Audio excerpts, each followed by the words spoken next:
మన ట్యాక్స్ మీద వీడియో చేస్తే ఎవరికి అర్థం కాలేదని చెప్పారు. అండ్ అలాగే ఈ వీడియోలో బడ్జెట్ గురించి కూడా ఒక డీటెయిల్గా వీడియో చేస్తానని చెప్పి ఆ వీడియోలో చెప్పా. సో ఈరోజు మన ఈ వీడియోలో ట్యాక్స్ గురించి అండ్ బడ్జెట్ గురించి డీటెయిల్గా అండ్ మీకు అర్థం అయ్యే విధంగా చాలా సింపుల్గా చెప్తాను. అండ్ ఈ వీడియో చాలా ఇంపార్టెంట్ అండ్ చాలా కష్టపడి చేస్తున్నాను. సో దయచేసి వీడియోని వీలైనంత వరకు షేర్ చేయండి. అండ్ మీరు అందరూ తెలుసుకోవాల్సిన వీడియో కూడా ఇది, ఎందుకంటే ఈ సంవత్సరం మొత్తం ఈ వీడియో మీద డిపెండ్ అయి ఉంటుంది మీ లైఫ్ స్టైల్ అనేది. ఎందుకంటే ఇలాంటి వీడియోస్కి వ్యూస్ వస్తేనే మేము ఇలాంటి వీడియోస్ ఇంకా చేయగలిగేది. సో దయచేసి షేర్ చేయండి. అండ్ కొత్త వాళ్ళు ఎవరైనా చూస్తుంటే సబ్స్క్రైబ్ చేసుకోండి. సో ఇంక లేట్ చేయకుండా వీడియో స్టార్ట్ చేద్దాం. Hello and welcome to VR Raja, the tax regime. Last time దీని గురించి చెప్పినప్పుడు చాలామందికి అర్థం కాదు, ఎందుకంటే మనలో చాలామందికి ఈ ట్యాక్స్ ల్యాబ్స్ అంటే ఏంటని తెలియదు. అండ్ కొంతమందికి 12 lakhs వరకు నో ట్యాక్స్ అంటే మరి 4 లక్షల నుంచి 5% ట్యాక్స్ అని ఎందుకు చెప్తున్నారని కామెంట్స్లో అడిగారు.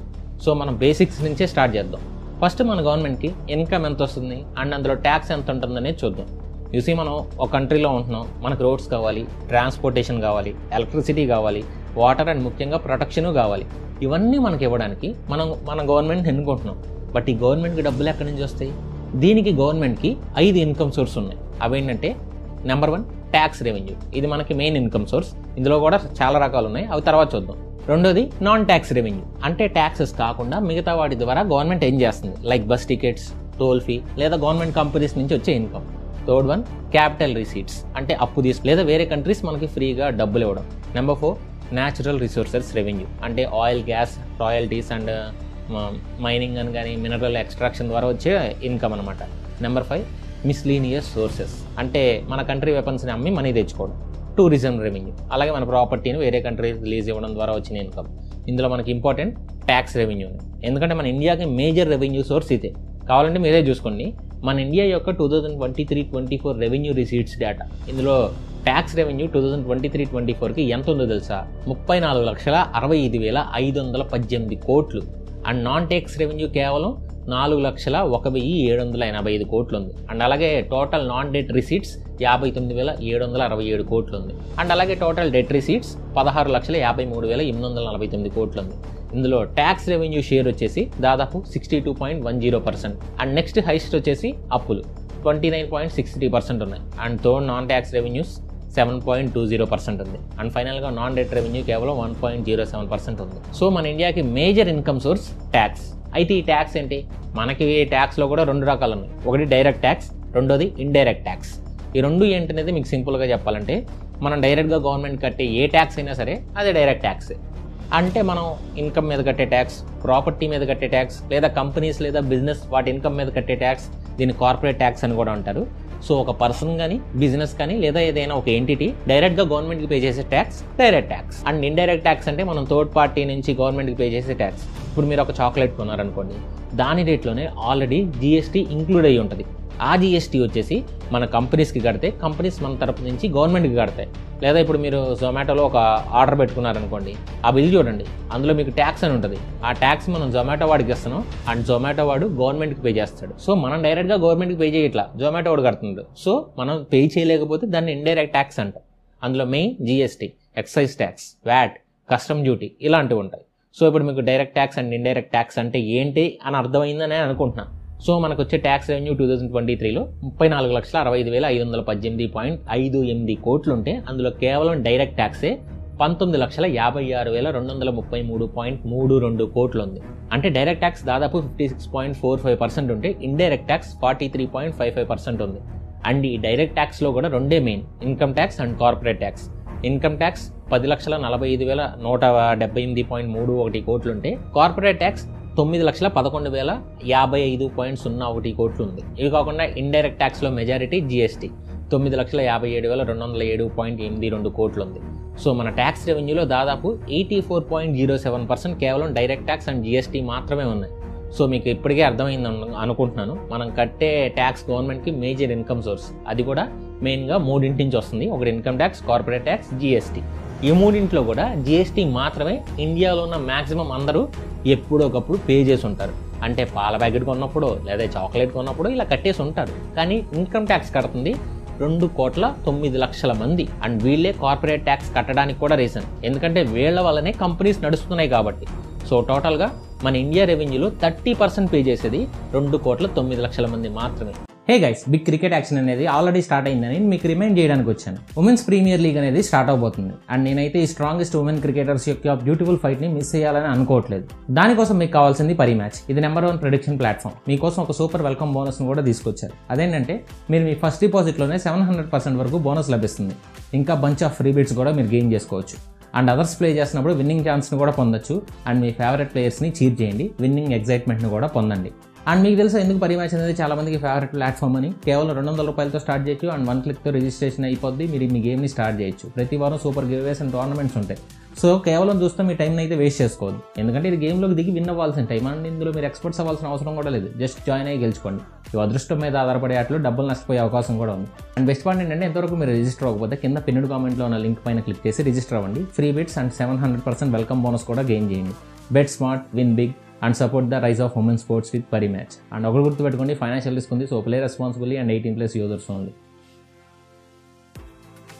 ఎనీవేస్ ఇది టాపిక్ రిలేటెడ్ కాదు, కానీ మీకు ఐడియా ఉంటుందని చెప్పారు. సో ఇప్పుడు income tax India majority source of income and మన ఇండియాలో రెవెన్యూలో 15% సంథింగ్ ఎంతో ఉంది. అండ్ ఇన్కమ్ ట్యాక్స్ అనేది మనం స్లాబ్ రేట్ ప్రకారం పే చేస్తాం. ఇప్పుడు స్లాబ్ రేట్స్ అంటే ఏంటనే చూద్దాం. ఇప్పుడు నాకు సంవత్సరానికి శాలరీస్ మిగతా కంపెనీ రిలేటెడ్ ఖర్చులు పోను ఒక 50 లక్షలు వస్తున్నాయి అని అనుకుందాం. నా దగ్గర పనిచేసే స్క్రిప్ట్ రైటర్కి శాలరీ కింద ఒక 6 లక్షలు వస్తుంది సంవత్సరానికి అనుకుందాం. ఇప్పుడు నేను అతను 1% ట్యాక్స్ పే చేయాలనుకోండి, అది కొంచెం అన్ఫేర్. ఎందుకంటే నా ఇన్కంలో 10% ట్యాక్స్ అంటే నాకు 5 లక్షలు అండ్ 50 లక్షల్లో 5 లక్షలు పే చేయడం నాకు అంత కష్టం అనిపించదు. కానీ స్క్రిప్ట్ రైటర్ శాలరీ సంవత్సరానికి 6 లక్షలు, ఆయన 10% పే చేయాలంటే ఆయనకు 60,000 ట్యాక్స్ పడుతుంది. కానీ అది చిన్న అమౌంట్ లాగా అనిపిస్తుంది. కానీ 6 లక్షలు సంపాదించే అతనికి ఒక నెల జీతం అంటే ఎక్కువే. అంతేకాకుండా ఎక్కువ డబ్బులు సంపాదించే వాడి దగ్గర డబ్బులు మిగులుతూనే ఉంటాయి. కానీ తక్కువ డబ్బులు ఉన్న వాళ్ళు అప్పులు చేసుకుంటూ ఉంటారు. అలాంటి ట్యాక్స్ లేకుండా ఉండడానికి మనదేమి సౌదీ అరేబియా కాదు. మన కంట్రీలో పెట్రోల్ బావులు లేవు. అందుకే మన government progressive tax system follow అయ్యింది. ఇది ఎలా వర్క్ అవుద్దంటే మన ఇన్కమ్ పెరిగే కొద్దీ మనం కట్టాల్సిన ట్యాక్స్ కూడా పెరుగుద్ది. అదే స్లాబ్ రేట్ అనమాట. ప్రెజెంట్ స్లాబ్ రేట్స్ని ఎగ్జాంపుల్గా తీసుకుందాం. ప్రెజెంట్ స్లాబ్ రేట్స్ వచ్చేసి 0 నుంచి 4 lakhs వరకు నిల్ ట్యాక్స్. అంటే ఇప్పుడు మీ ఇన్కమ్ 4 లక్షల కంటే తక్కువ ఉందనుకోండి, లేదా 4 లక్షలు ఉన్నా సరే మీరు ట్యాక్స్ అస్సలు పే చేయాల్సిన అవసరం లేదు. అండ్ నెక్స్ట్ స్లాబ్ వచ్చేసి 4 లక్షల నుంచి 8 లక్షలు 5%. ఇప్పుడు మీ ఇన్కమ్ 4 లక్షల నుంచి 8 లక్షల మధ్యలో ఉందనుకోండి, మీరు 5% ట్యాక్స్ ఆ మార్జిన్లో పడతారు, ఆ బ్రాకెట్లో పడతారు. అలానే మీ ఇన్కమ్ మొత్తం మీద 5% కట్టాల్సిన అవసరం లేదు. మీ ఇన్కమ్ ఇప్పుడు 6 లక్షలు అనుకోండి, మొదటి 4 లక్షల మీద 0 ట్యాక్స్, ఇంకా 2 లక్షలు ఉంటాయి కదా, ఆ 2 లక్షల మీద మాత్రమే 5% అంటే 10,000 పే చేయాలి. అండ్ అలాగే ఆ తర్వాత 8 lakhs నుంచి 12 lakhsకి 10%. ఇది నెక్స్ట్ స్లాబ్ కదా, ఇది కూడా సేమ్. ఇప్పుడు మీ ఇన్కమ్ 11 లక్షలు అనుకోండి, మీరు 10% ట్యాక్స్ బ్రాకెట్లో పడతారు. అండ్ ఇక్కడ కూడా సేమ్, మొదటి 4 లక్షల మీద 0 ట్యాక్స్, తర్వాత 4 నుంచి 8 లక్షల మీద 5% అంటే 1,05,000 అంటే 20,000 పడుతుంది. ఇందాక 10,000 అని చెప్పినట్టు ఒక 20,000. ఇందాక 6 లక్షల మీద చెప్పాను. 4 లక్షల నుంచి 8 లక్షల మీద 20,000. అండ్ అలాగే ఇప్పుడు 8 నుంచి 11 లక్షల మీద మొత్తం 3 లక్షల మీద 10% అంటే 30,000. సో మీ మొత్తం ట్యాక్స్ ఇందాక 20,000, ఇప్పుడు 30,000 కలిపి 50,000. అండ్ ఆ తర్వాత కూడా సేమ్ ఇంతే. సో నెక్స్ట్ 12 లక్షల నుంచి 16 లక్షల వరకు 15%. అండ్ అలాగే 16 లక్షల నుంచి 20 లక్షల వరకు 20%. అలాగే 20 lakhs నుంచి 24 lakhs వరకు 25%. అండ్ ఫైనల్గా 24 lakhs అంటే 30%. సో ఇప్పుడు మీ ఇన్కమ్ సంవత్సరానికి 30 లక్షలు అనుకుందాం. మీరు పే చేయాల్సిన ట్యాక్స్ మొదటి 4 లక్షలకి 0, 4 నుంచి 8 లక్షలకి 5% అంటే దాదాపు 20,000. అలాగే 8 లక్షల నుంచి 12 లక్షలకి 10% అంటే 40,000. అండ్ నెక్స్ట్ 12 లక్షల నుంచి 16 లక్షలకి అంటే 15%. సో 60,000 ట్యాక్స్ ఉంది. అండ్ అలాగే 16 నుంచి 20 లక్షల వరకు 20% అంటే 80,000 ట్యాక్స్. అండ్ అలాగే 20 లక్షల నుంచి 24 లక్షల వరకు 25% అంటే 1,00,000 ట్యాక్స్. అలాగే 20 నుంచి 24 లక్షల వరకు 25% అంటే ఒక 1 lakh ట్యాక్స్ పడుతుంది. అండ్ ఫైనల్గా 20 lakhs మీద ఎంత సంపాదించినా సరే వాళ్ళకి 30% ట్యాక్స్.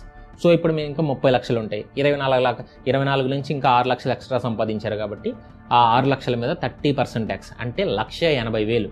సో ఇప్పుడు టోటల్గా మీరు కట్టాల్సిన ట్యాక్స్ 20,000, 40,000, 60,000, 80,000, 1,80,000, 4,80,000. సో మీ ఇన్కమ్ 30 లక్షలు అయితే మీరు కట్టే ట్యాక్స్ 4,80,000. సో ఇది మీ ట్యాక్స్ స్లాబ్ రేట్స్ అర్థం అవ్వడానికి కొంచెం క్లియర్గా చెప్పా. అండ్ ఇప్పుడు మిగతా వాటి గురించి కూడా చూద్దాం. మొదటిది స్టాండర్డ్ డిడక్షన్. సో ఇప్పుడు మీ శాలరీ ఎంతైనా సరే అందులో ఒక 75,000 అనేది మీ ఇన్కమ్ కింద కన్సిడర్ చేయదు. ఇది శాలరీడ్ పర్సన్స్కి మాత్రమే అప్లై అవుతుంది, అందరికీ అప్లై అవ్వదు. సో ఇప్పుడు మీ ఇన్కమ్ ఒక 15,75,000 అనుకుందాం, కానీ మీరు ట్యాక్స్ ఫైల్ చేయాల్సింది 15 లక్షలకు మాత్రమే. ఇలా ఎందుకంటే బేసిక్గా ఒక బిజినెస్ అయితే వాళ్ళ నెట్ ఇన్కమ్ మీద ట్యాక్స్ పే చేస్తుంది. అంటే ఇప్పుడు నా ఛానల్ మీద నేను ట్యాక్స్ పే చేసేటప్పుడు నా గ్రాస్ ఇన్కమ్ అంటే నాకు యూట్యూబ్ నుంచి డైరెక్ట్గా వచ్చే అమౌంట్లోంచి ఆఫీస్ ఖర్చులు, రెంట్, కరెంట్ బిల్లు, శాలరీస్, మిగతా ఎక్స్పెన్సెస్ అన్నీ తీసేసి అప్పుడు వచ్చి నేను నెట్ ఇన్కమ్ మీద ట్యాక్స్ పే చేస్తాను.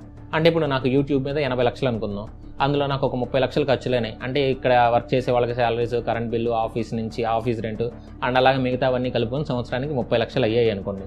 సో ఇప్పుడు నా వైట్ ఇన్కమ్ 50 లక్షలు, దాని మీద నేను ట్యాక్స్ పే చేయాలి. అండ్ అది నాది సోల్ ప్రొప్రైటర్షిప్, అంటే ఒక బిజినెస్కి ఒకే ఓనర్ ఉంటారు కాబట్టి నా బిజినెస్ కూడా ఒక శాలరీడ్ ఎంప్లాయీస్కి ఏ స్లాబ్ రేట్స్ అప్లై అవుతాయో అవే అప్లై అవుతాయి. సో ఇప్పుడు నా నెట్ ఇన్కమ్ మీద నేను ఒక శాలరీడ్ ఎంప్లాయీ ఎలా పే చేస్తాడో అలాగే పే చేస్తాను. బట్ నాకు ఎక్స్పెన్సెస్ డిడక్ట్ చేసుకునే అవకాశం ఉంది. ఒక శాలరీడ్ ఎంప్లాయీకి అవకాశం లేదు. సో వాళ్ళకి దాని బదులుగా స్టాండర్డ్ డిడక్షన్ వస్తుంది 75,000 మాత్రమే. ఎందుకంటే ఒక బిజినెస్ చేసేటప్పుడు నేను 4 శాలరీస్ ఇస్తాను అండ్ వాళ్ళకి సౌకర్యాలు ఇస్తాను అండ్ ట్యాక్స్లో అవి తీసేయలేం. నేను కూడా 80 లక్షల మీద ట్యాక్స్ పే చేయాలంటే ఎవరు బిజినెస్లు బెటర్ ఇంకా. సో బిజినెస్ని ఎంకరేజ్ చేసి ఇంకొక 10 మందికి ఉద్యోగాలు వచ్చేలా చేయడానికి బిజినెస్కి అలా డిడక్షన్ ఇస్తారు. అండ్ శాలరీస్ వాళ్ళకి ఖర్చులు అంటే రెండు మిగతావి అన్నీ తక్కువ ఉంటాయి కాబట్టి వాళ్ళకి ఒక 75,000 మాత్రమే స్టాండర్డ్ డిడక్షన్ ఇస్తారు. అర్థమైందని అనుకుంటున్నా. యాక్చువల్గా 75,000 కంటే కొంచెం ఎక్కువ ఇవ్వాలని అడిగితే, బట్ ఇప్పుడు 75,000 ఇచ్చారు కాబట్టి అది పక్కన పెట్టండి. సో ఇప్పుడు 12 లక్షల వరకు జీరో ట్యాక్స్ అన్నారు కదా, మరి దాని సంగతి ఏంటనే డౌట్ రావచ్చు. సో బేసిక్గా ఎవరైతే స్టాండర్డ్ డిడక్షన్ తీసేశాక ఇన్కమ్ 12 లక్షలు లేదా అంతకంటే తక్కువ ఉంటుందో వాళ్ళు సెక్షన్ 87A రిబేట్ని అప్లై చేసుకోవచ్చు. సో ఈ రిబేట్ కింద ఏంటంటే ఎవరైతే 12 లక్షల కంటే తక్కువ ఉంటే వాళ్ళకి ట్యాక్స్ జీరో అవుతుంది. మరి 4 లక్షల నుంచి 8 లక్షలకి 5% అండ్ అలాగే 8 నుంచి 12 లక్షలకి 10% అని ఎందుకు పెట్టారని డౌట్ కూడా వస్తుంది. అండ్ అలాగే కొంతమంది ఏమనుకుంటున్నారంటే సో ఇప్పుడు మీ ఇన్కమ్ 12 లక్షలు ఉంటే ఎక్కువ ఉన్న దాని మీద ట్యాక్స్ పే చేయాలని. కానీ కాదు, ఇప్పుడు మీ ఇన్కమ్ 15 లక్షలు అయితే మీరు 4 లక్షల నుంచే ట్యాక్స్ పే చేయాలి. సేమ్ ఇందాక చెప్పిన విధంగా ఇంకొక ట్రిక్ ఉంది. అదేంటంటే 12,75,000 శాలరీ వస్తుంటే మీరు జీరో ట్యాక్స్ పే చేస్తారు. ఎందుకంటే 75,000 స్టాండర్డ్ డిడక్షన్ పోతే మీ నెట్ ఇన్కమ్ 12 లక్షలు అండ్ దానికి మీరు సెక్షన్ 87A రిబేట్ని అప్లై చేసుకుంటే మీ ట్యాక్స్ జీరో. బట్ ఇప్పుడు మీరు మీ శాలరీ 12,76,000 ఉందనుకోండి, మీ నెట్ ఇన్కమ్ 12,01,000 అవుతుంది. ఇప్పుడు మీరు మళ్ళీ 4 లక్షల నుంచి ట్యాక్స్ పే చేయాలి. అలాగే 4 లక్షల నుంచి 8 లక్షల వరకు 5%, 20,000 అండ్ అలాగే 8 lakhs నుంచి 12 lakhs 10% అంటే 40,000 అండ్ 1000 మీద 15% అంటే 150 అండ్ ఇప్పుడు అంటే ఒక 60,000 150 వరకు ట్యాక్స్ పే చేయాలి. కేవలం 1,000 పెరగడం వల్ల మీ ట్యాక్స్ జీరో నుంచి 60,150 పెరుగుతుంది. ఇలా పెరిగితే కూడా ఎవరు ట్యాక్స్ పే చేయడానికి ఇష్టపడరు. సో అందుకే మన గవర్నమెంట్ మార్జినల్ రిలీఫ్ అనే ఒక కాన్సెప్ట్ని తీసుకొచ్చారు. సో ఇది ఎలా వర్క్ అవుతుందంటే ఇప్పుడు మీరు కట్టాల్సిన ట్యాక్స్లో నుంచి 12 లక్షల కంటే మీరు ఎంత తక్కువ అమౌంట్ ఉంటే దాన్ని తీసేయాలి. ఇందాక చెప్పిన సినారియోలో అయితే 60,150 మీ ట్యాక్స్, కానీ మీ 12 లక్షల కంటే 1,000 రూపాయల ఇన్కమ్ ఎక్స్ట్రా ఉంది. సో 60,150 మైనస్ 1,000 అంటే 59,150 రూపాయలు మీకు మార్జినల్ రిలీఫ్ కింద ఇస్తారు. సో ఇప్పుడు మీరు పే చేయాల్సిన ట్యాక్స్ కేవలం 1,000 రూపాయలు మాత్రమే. ఇది అర్థం కాకపోతే ఈ పార్ట్ వరకు మళ్ళీ చూడండి, అర్థమైంది. అండ్ అలా 12 లక్షల తర్వాత ఇన్కమ్ మనం కట్టే ట్యాక్స్ కంటే తక్కువ ఉన్నంత వరకు ఈ మార్జినల్ రిలీఫ్లో అప్లై అవుతుంది. ఇలా ఎందుకు చేశారంటే మీరు కట్టే ట్యాక్స్ వల్ల మీ ఇన్కమ్ 12 లక్షల కంటే తక్కువ అవ్వకూడదని. సో ఇది నార్మల్ ట్యాక్స్. అండ్ అందరూ అనుకునే ఇంకొక పెద్ద పొరపాటు ఏంటంటే ఇప్పుడు రేపు మార్చిలో అందరూ ట్యాక్స్ కడతారు కదా, అప్పుడు ఈ ట్యాక్స్ రేట్స్ అప్లై అవుతాయని. కానీ కాదు, మనకి 25-26 ఇయర్స్లో వచ్చిన ఇన్కమ్ సోర్స్ మీద పే చేసే ట్యాక్స్లో ఇవి అప్లై అవుతాయి. మనకి ఫైనాన్షియల్ ఇయర్ అనేది ప్రతి ఇయర్ April 1 నుంచి నెక్స్ట్ March 31 వరకు ఉంటుంది. ఇప్పటి వరకు మనం ఏం చేసిన దాని మీద 31 July లోపు ట్యాక్స్ పే చేయాలి. అంటే ఇప్పుడు మీరు 2024 April 1 నుంచి 2025 March 31 వరకు ఎర్న్ చేసిన దాని మీద 2025 July 31 లోపు ట్యాక్స్ పే చేయాలి. అండ్ అప్పుడు ఈ స్లాబ్ రేట్స్ అనేవి అప్లై అవ్వవు. కానీ మీరు 2025 April 1 నుంచి 2026 March 31 వరకు ఎర్న్ చేసిన దాని మీద 2026 July 31 లోపు ట్యాక్స్ పే చేస్తారు చూసారా, దాని మీద ఇవి అప్లై అవుతాయి. సో ఇప్పటివరకు మీకు అర్థమైందని అనుకుంటున్నా. ఇప్పుడున్న ఇంకొక బిగ్గెస్ట్ క్వశ్చన్ ఏంటంటే కొత్త ట్యాక్స్ రిజిమ్ని సెలెక్ట్ చేసుకోవడం బెటరా లేదా ఓల్డ్ ట్యాక్స్ రిజిమ్ని సెలెక్ట్ చేసుకోవడం బెటరా అని. అండ్ ఇది వీడియో చివరిలో డీటెయిల్గా చెప్తా, ఎందుకంటే ప్రజెంట్ మోస్ట్ ఇంపార్టెంట్ అయిన బడ్జెట్ గురించి, బడ్జెట్లో ఉన్న మిగతా డీటెయిల్స్ గురించి చెప్పాలి. అండ్ అలా చేసే ముందు ఇప్పుడు బడ్జెట్లోని డీటెయిల్స్ అన్ని లైన్గా చెప్పాలంటే 2-3 గంటలు పడుతుంది. సో మెయిన్ పాయింట్స్, అటు positive points and negative points రెండు కవర్ చేస్తా. సో ఈ బడ్జెట్లో మన గవర్నమెంట్ మెయిన్గా 4 ఇంజిన్స్ ఆఫ్ డెవలప్మెంట్ మీద ఫోకస్ పెట్టింది. ఇంజిన్స్ అంటే కారు, బైక్ ఇంజిన్స్ కాదు, బేసిక్గా ఈ కంట్రీ ఎకానమీ గ్రోత్ని పెంచే engines. Agriculture, MSME, investments and exports. So మొదటి ఇంజిన్ అగ్రికల్చర్ గురించి మాట్లాడుకుంటే మెయిన్గా ప్రైమ్ మినిస్టర్ ధనధాన్య కృషి యోజన కింద ఇండియాలో ఏ జిల్లాల్లో అగ్రికల్చర్ ప్రొడక్టివిటీ తక్కువ ఉందో అలాంటి డిస్ట్రిక్ట్ మీద ఫోకస్ చేయడం. దాదాపు డిఫరెంట్ స్టేట్స్లో 100 డిస్ట్రిక్ట్స్ని సెలెక్ట్ చేసుకున్నారు. And rural prosperity and resilience programme కింద అగ్రికల్చర్లో ఎక్కువ మంది వర్క్ చేసేటట్టు ఫోకస్ చేస్తారంట.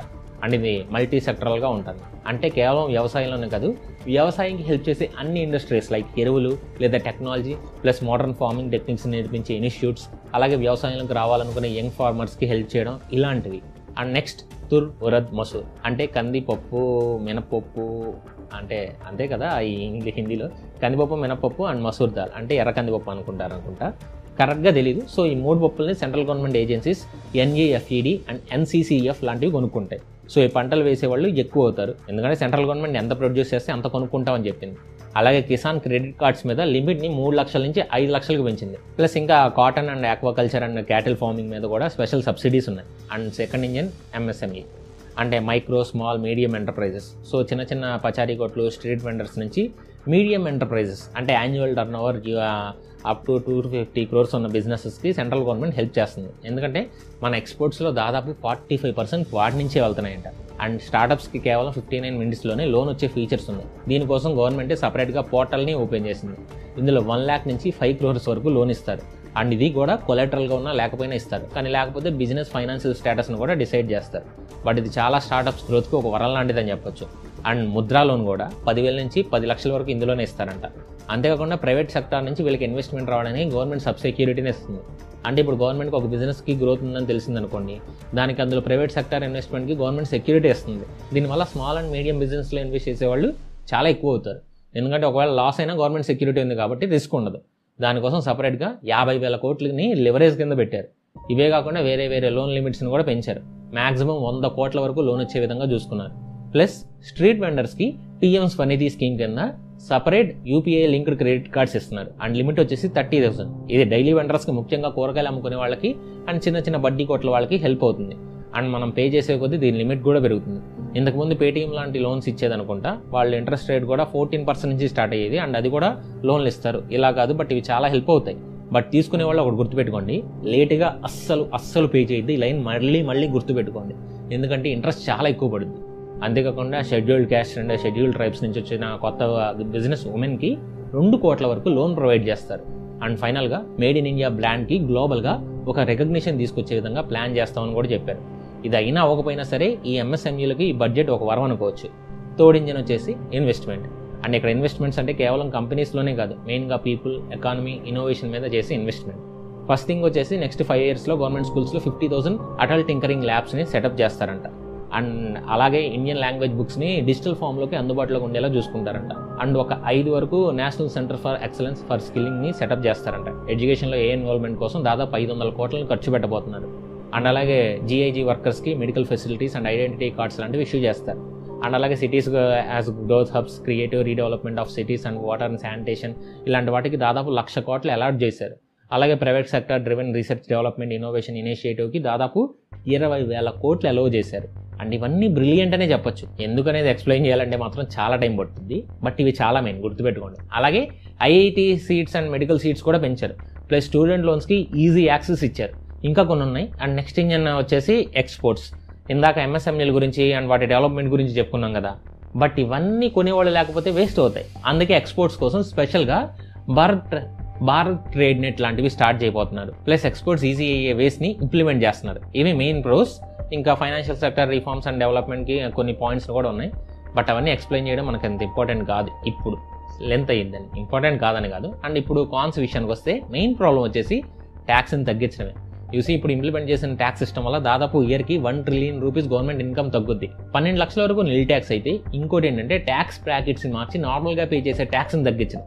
ప్రెజెంట్ ట్యాక్స్ రిజిమ్లో స్టాండర్డ్ డిడక్షన్ తర్వాత 25 లక్షలు సంపాదిస్తుంటే వాళ్ళు పే చేయాల్సిన ట్యాక్స్ కేవలం 3,30,000. అండ్ ఇందాక మీరు ఒకటి చెప్పడం మర్చిపోయాను, మీరు కట్టే ట్యాక్స్ మీద హెల్త్ అండ్ ఎడ్యుకేషన్ సెస్ని కూడా పే చేయాలి. అంటే 3,43,200 మీ ట్యాక్స్ అవుతుంది. అంటే ఇది both present and previous tax రిజిమ్లో కూడా ఇంకా నడుస్తుంది. అదే ప్రీవియస్ ట్యాక్స్ సిస్టంలో అయితే 4,57,600 పే చేయాల్సి వచ్చేది. అంటే గవర్నమెంట్కి 1,14,000 ఇన్కమ్ తగ్గుద్ది. సో దీన్ని మిగతా వాటిని కూడా ఇంప్లిమెంట్ చేయడానికి దాదాపు 14 నుంచి 15 trillion రూపీస్ లోన్స్ రూపంలో తీసుకుంటుంది. కావాలంటే మీరు ఇక్కడ చూడవచ్చు, central government debt and liabilities 2025లో 185.11 lakh crores నుంచి 2026లో 200.16 lakh crores కి పెరగబోతుందని గవర్నమెంట్ బడ్జెట్ అనౌన్స్మెంట్లో చెప్పింది. ఇదే main key negative point. But ఇందులో కూడా ఒక పాజిటివ్ ఉంది. అదేంటంటే ఇందులో ఎక్కువగా ఇంటర్నల్ డెట్టే ఉంది. అంటే మన బ్యాంక్స్లో లేదా ఇండియాలోని ప్రజల నుంచి తీసుకునే లోన్స్. ఎక్స్టర్నల్ డెట్ కేవలం 45,624 కోట్లు మాత్రమే ఉంది. సో ఇది ఒక రకంగా మంచిదే అనుకోవచ్చు, ఎందుకంటే రూపాయిలో